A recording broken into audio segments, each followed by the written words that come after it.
পৃথিবীতে একজন মানুষই শুধু জান যে তিনি পৃথিবীতে কতদিন বাঁচবেন, সেটা হচ্ছে সাইয়েদনা আদম আলাইহিস সালাম। ওনাকে বলে দেওয়া হয়েছিল উমরুকা আলফু সানা, তুমি পৃথিবীতে বাঁচবে 1000 বছর। কয় বছর? সাইয়েদনা আদমের সামনে অনেকগুলো রূহ রাখা হলো। সাইয়েদনা আদম বললেন, এরা কারা? আল্লাহ বললেন, এরা হচ্ছে নাসালুক, তোমার বংশধর, পৃথিবীতে তোমার পরে এরা পৃথিবীতে আসবে। সাইয়েদনা আদম বললেন, আল্লাহ ওই যে একটা রূহ দেখা যায়, এটার নাম কি?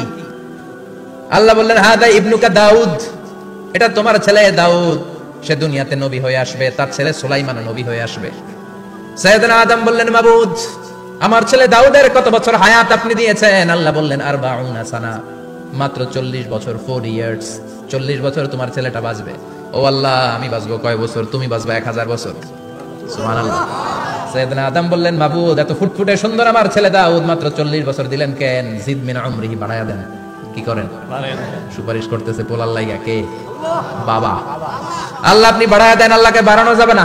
লেখা হয়ে গেছে, রুফিআতিল আকলাম ওয়া জাফফাতিস সুহুফ, কলম তুলে নেওয়া হয়েছে আর কালি শুকায় গেছে, আর কিছু করা যাবে? সাইয়েদনা আদম বললেন, মাবুদ, আমার 1000 বছর কেন দিলেন? আমার এই সুন্দর ফুটফুটে ছেলেটারে মাত্র শুধুমাত্র 40 বছর কেন দিলেন? ও মাবুদ, আমার 1000 বছরের দরকার নাই, আমার 1000 বছর থেকে 60 বছর আমি আমার ছেলেরে দিয়ে দিলাম। দাউদ আলাইহিস সালাম বাঁচবে 40 বছর, তো বাপ আদম যদি আরো 60 দেয়, 40 আর 60 মিলে কত হয়? 100। ভালো হিসাব বুঝেন, 100। আর আদম আলাইহিস সালাম পেয়েছিলেন 1000 বছর, 60 কমে গেলে রইল কত? 940 বছর পৃথিবীতে থাকার পরে মালাকুল মাউত চলে এসেছেন। কারণ এটা on time, the death will come on time, it never late, কখনো দেরি হয় না। আল্লাহ বললেন, লিকুল্লি উম্মাতিন আজালুন ফাইদা জাআ আজালুহুম লা ইস্তাখিরুনা সাআতান ওয়া লা ইস্তাকদিমুন। মৃত্যুর একটা নির্ধারিত সময় আমি বেঁধে দিয়েছি, অন টাইম, অন টাইমেই চলে আসে, 1 সেকেন্ড আগেও আসবে না, 1 সেকেন্ড পরেও আসবে না। 940 বছর বয়সে মালাকুল মাউত এসে হাজির, এসে বলল, জিতু আন আকবাদা রূহাক, রূহ কবজ করতে আসছি। আদম আলাইহিস সালাম বললেন, রূহ কবজ করতে আসছো মানে? আমি বাঁচবো 1000 বছর। কয় বছর?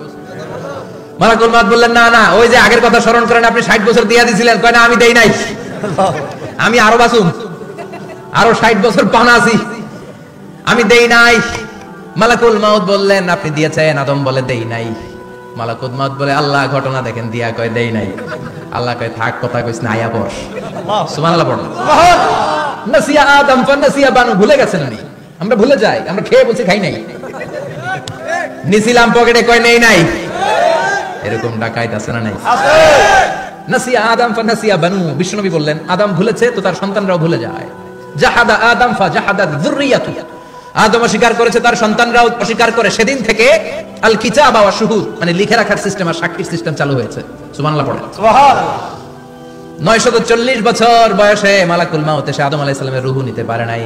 উনি 1000 বছর যখন হয়েছে তখন এসে সাইয়েদনা আদম আলাইহিস সালামের রূহ কবজ করেছে। যেই দিন পৃথিবীর প্রথম মানব, প্রথম নবীর রূহ মালাকুল মাউত দুনিয়া এসে কবজ করেছে, ওই দিনটাও ছিল জুমাবার। সুবহানাল্লাহ, আল্লাহু আকবার। আবার বিশ্বনবী বললেন, লা তাকুমুস সাআহ ইল্লা ফি ইয়াউমিল জুমআহ, ইযা যুলজিলাতিল আরদু জিলজালাহা ওয়া আখরাজাতিল আরদু আসকালাহা, ইযা রুজ্জাতিল আরদু রাজ্জান ওয়া বুসাতিল জিবালু বাসসা। কিয়ামতের দিন পৃথিবীটাকে একটা প্রকম্পন দিয়ে কাঁপিয়ে দিবে কে? আল্লাহ। মারাত্মক একটা ঝাঁকুনি দিবে আল্লাহ, পুরো পৃথিবীটা কেঁপে ভেঙে চুরে খান খান হয়ে যাবে। এই ঝাঁকুনি আর আর্থকোয়েক, ভূমিকম্প এর ঘটনাটা যেদিন ঘটবে, ওই দিনটাও হচ্ছে জুমার দিন। চিৎকার করে পড়েন সুবহানাল্লাহ। তার মানে আদম সৃষ্টি হলো জুমার দিনে, দুনিয়ায় নামিয়ে দেওয়া হলো জুমার দিনে, তওবা কবুল করে নেওয়া হলো জুমার দিনে, রূহ কবজ করা হলো জুমার দিনে, আবার কিয়ামত সংঘটিত হবে জুমার দিনে। পড়েন সুবহানাল্লাহ। আবার বিশ্বনবী বললেন, আর রমাদান ইলা রমাদান, এক রমজান থেকে আরেক রমজানের মাঝখানে যত গুনাহ হয় মাফ করে কে? আল্লাহ। তারপরে বিশ্বনবী বললেন, আল উমরাতু ইলা আল উমরা, কেউ যদি একবার উমরা করে পরে আবার করলে 2 উমরার মাঝখানে গুনাহগুলো মাফ করে দেয় কে? আল্লাহ। আবার বিশ্বনবী বললেন, আল জুমআতু ইলাল জুমআ কাফফারাতুন লিমা বাইনাহুমা, এক জুমার পর থেকে সামনের জুমা আসা পর্যন্ত যে সগীরা গুনাহগুলো হয়, সবগুলো সগীরা গুনাহ মাফ করে দেয় কে? আল্লাহ। রজব শাবানে বরকতে দাও, রমজান মাসে গুনাহ ঝড়াও, সপ্তাহ জুড়ে তুমি বরকতে দাও, জুমার দিনেতে গুনাহ ঝড়াও, রজব শাবানে বরকতে দাও, রমজান মাসে গুনাহ ঝড়াও। ঠিক কি না? তার মানে জুমার দিন গুনাহ মাফের দিন, সারা সপ্তাহে ভুল ত্রুটি অন্যায় যা করলাম জুমার নামাজের বদৌলতে সব গুনাহ মাফ করে দেয় কে? এই দামি দিনটাকে আল্লাহ ইহুদিদের দিতে চেয়েছিলেন, পায় নাই। আলহামদুলিল্লাহ কইবেন না? আলহামদুলিল্লাহ। ইখতিলাফু, তারা ইখতিলাফ করে হারাইছে এটা। এই দামি দিনটা রব্বুল আলামিন নাসারাদেরকে দিতে চেয়েছিলেন, ফাখতালাফু, ওরাও ইখতিলাফ করে হারাইছে। এজন্য ইখতিলাফ ভালো জিনিস না খারাপ জিনিস? মারামারি ভালো জিনিস না খারাপ জিনিস? আর ঐক্য করা ভালো জিনিস না খারাপ জিনিস? ঐক্য করতে রাজি আছেন? ইহুদিদেরকে আল্লাহ দিতে চাইলেন, ইখতিলাফ করে হারাইছে। নাসারারাও হারাইছে। ফাজা আল্লাহু বিনা ফাহাদানা বিহাদাদ দ্বীন। রব্বুল আলামিন এই দিনটা আমাদেরকে দিলেন, আমরা ইখতিলাফ করি নাই, বিশ্বনবীর হাতে হাত রেখে ঐক্য করে ঘোষণা দিয়েছি জুমার দিন আমাদের সাপ্তাহিক দিন। সুবহানাল্লাহ। বিশ্বনবী বলেন ফাগাদান লিল ইয়াহুদ, সাপ্তাহিক আনন্দের দিন ইহুদিদের জন্য হচ্ছে শনিবার, ইয়ামুস সাবত, ও বাদা গাদ লিন নাসারা, আর খ্রিস্টানদের জন্য হচ্ছে রবিবার, আর আমাদের জন্য হচ্ছে শুক্রবার। চিল্লায় পড়েন আল্লাহু আকবার। তার মানে জুমার দিন, জুমাবারের মর্যাদা বেশি না কম? চিল্লায় পড়েন বেশি না কম? জুমার দিন সকালবেলা ফজরের নামাজের পর থেকে ফেরেশতারা যতগুলো মসজিদে জুমা অনুষ্ঠিত হয় ওই মসজিদে ঢোকার প্রতিটা দরজার মধ্যে দাঁড়িয়ে থাকে। কারা কারা আগে আগে জুমার নামাজ পড়ার জন্য মসজিদে যায়, প্রত্যেকের নামগুলো একটা জান্নাতের রেজিস্ট্রি খাতার মধ্যে তুলে নেয়। এই নামগুলো স্পেশালি আল্লাহর কাছে পাঠানোর জন্য।